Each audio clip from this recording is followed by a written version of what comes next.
there's some great questions here, so we might run over by a couple of minutes because we want to squeeze as many of them in. So getting started straight away.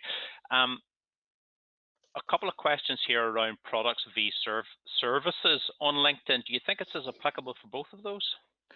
Yes, I do, Rodney. Yeah, apologies first of all for just running over a little. But yeah, products and services, it's obviously they're not the same, but they're one in the two, if that makes sense. Because if you want to sell a product, and whether that's to a business or not, you can still build that authority. You can still talk about that product, and the same with the service. It's just about the different types of messaging and the different types of content. Because if this is a product that you install in your business, here's how it's installed. But if this is a service that you use on an ongoing basis, this is how you use that service, and it's on a licensing agreement, and it's all about the different messaging and the different types of content that you can use to convey both, I suppose, unique selling points or value propositions of the product or the service. But I think they go hand in hand. Brilliant. Okay, another question here around small local companies competing on LinkedIn with larger companies with dedicated social media teams. Any advice on that? Yeah, I do. I work with lots of businesses who are maybe of the smaller end of it, and they don't have the social media team there. They have maybe one person who has, maybe dedicating 1 or 2 days a week to their social media profiles, and LinkedIn profiles. And I do get that it can be tough. But what I would say is it goes back to the sort of the planning element of it, and consider what resources that you have available. And if you only have a certain amount of resources available, dedicate it to one social media platform. So if it's LinkedIn, dedicate it to LinkedIn and get every possible bit out of LinkedIn that you can. One thing I would say is that, whether you have half a person, if you want to call it that, working on social media, or a large company has a team of 10 or 20 working on social media, everyone has the same tools available to them on LinkedIn. Now, you do have the premium tools, which maybe the bigger business can't afford, but £50 a month isn't extortionate by any stretch of the imagination for a tool like Sales Navigator. So you do have the same tools. So from that perspective, it's a level playing field. It's just about finding the time, and that's a sort of a business resource question where you need to find the time to dedicate to that. But also look at, if you think there's a real potential of getting something out of LinkedIn, the only way you're going to get something out of LinkedIn is by putting time into it. So whether that's taking a risk and hiring somebody to come in and do that for you, or reallocating resources to do that. But I do get that obviously someone has an advantage if they have more people to throw at it, but the tools are there whether you're small or large. Sure, and yeah, dedicate a bit of time and see how it works for you, and then you can build on that. Exactly, yeah. Quick question here around, because this has come up in our work as well, and it's the difference between you as a person, so for example, me as Rodney McMullen at Invest NI versus Invest Northern Ireland and my personal LinkedIn profile. Should you post marketing content on your personal profile, or should you leave a lot of stuff to your company profile? Very good question. I think you need to strike the balance right. One thing I mentioned there was about mobilizing your employees, and I share those marketing messages from the business profile page, because one of the things is, you may have 500 connections, but your company has only maybe 100 followers. And for your company to get those messages out, they need their employees to share their content. But you do need to find the balance. It can't all be marketing messages. There are various rules. There are, the 80-20 rule, where 80% is unique insights and knowledge and so on, and 20% is marketing messages. So from a personal perspective, if you wanted to stick to that rule and share 80% knowledge and insights and helpful content, and 20% company content, and stick to that rule. But I definitely would share some marketing messages on your personal LinkedIn profile. And even as a self-employed person who you are the business, do you still think it's important to have the business profile as well to kind of pull that differentiator in. Yeah. Yeah, I do. One of the things is on a personal profile, it's great for networking, it's great for building those relationships and getting conversations started, but it's difficult to track. You don't get insights as to how many people seen your post. You don't get insights into how many people clicked on that, and what the click-through rate is, and so on.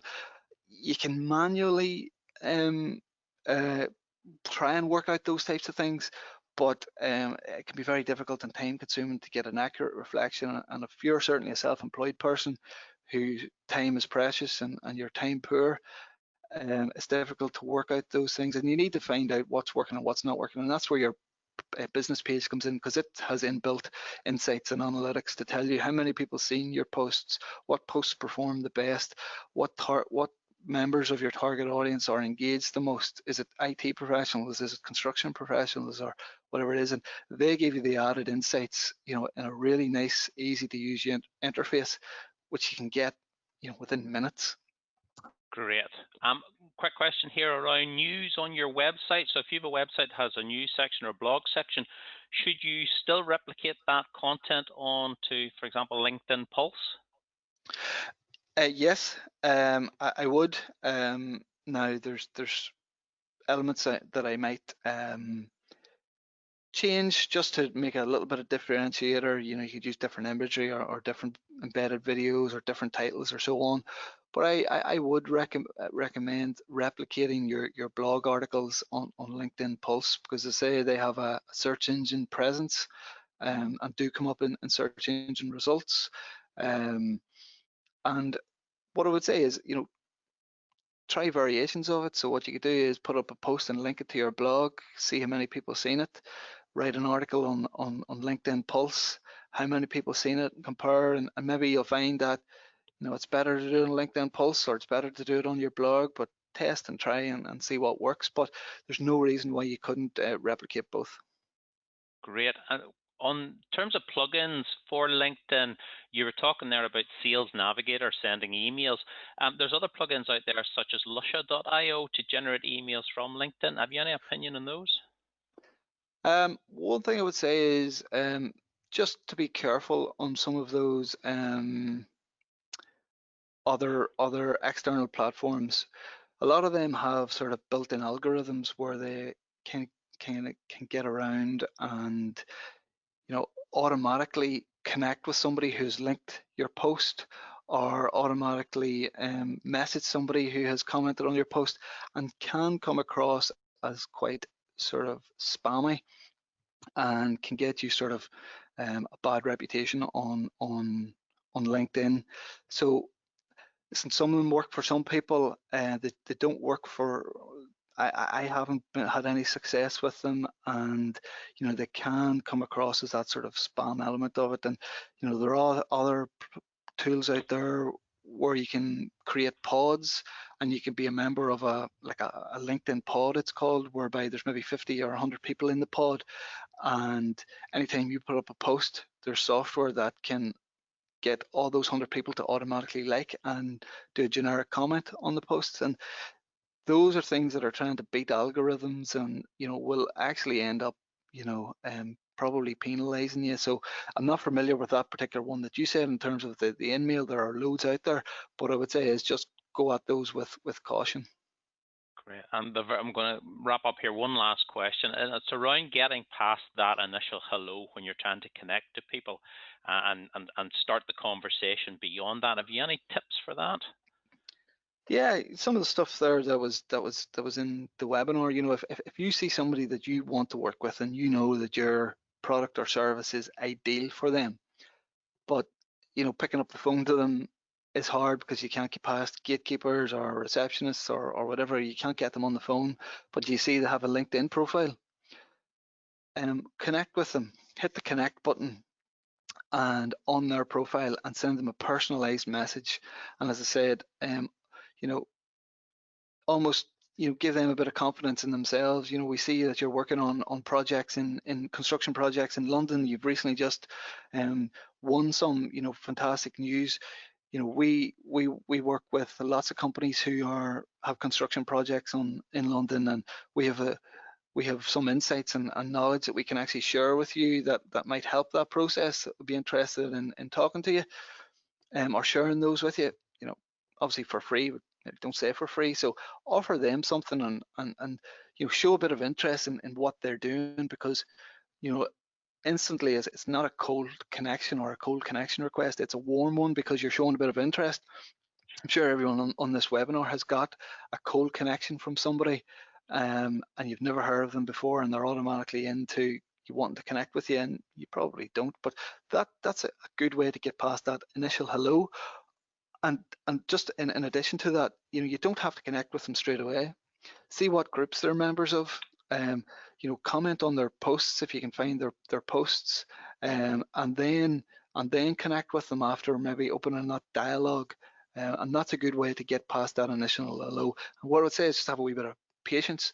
If you see somebody you want to do business with, think strategically and take a bit of time to build that relationship before you want to maybe talk about sharing insights or open that dialogue, just so that they're aware of you beforehand. Declan, that is brilliant. Thank you very, very much. That was really good today. Again, another great webinar. So thank you very much.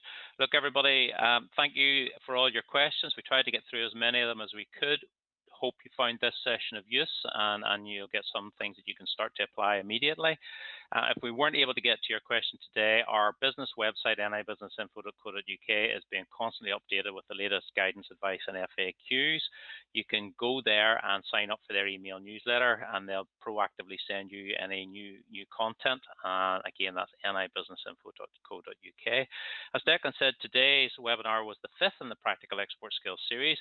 We have another one on Thursday, Practical Export Skills Social Media Trends for 2020, and what to do about them. You can register for it and the rest of the series at investni.com events.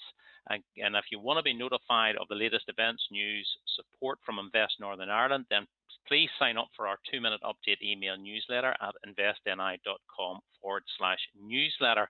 We will send you a quick email about an hour after this webinar closes. In that, we'll have all these links. Also, there will be a link to leave a Google review. And if you have time, we'd really appreciate to do that for us about this webinar and this webinar series, if you can. Look, folks, that's it for this session. Thank you very much for taking the time to attend. Hopefully you can register for the rest of the Practical Export Skills webinar series, and I hope you have a great day.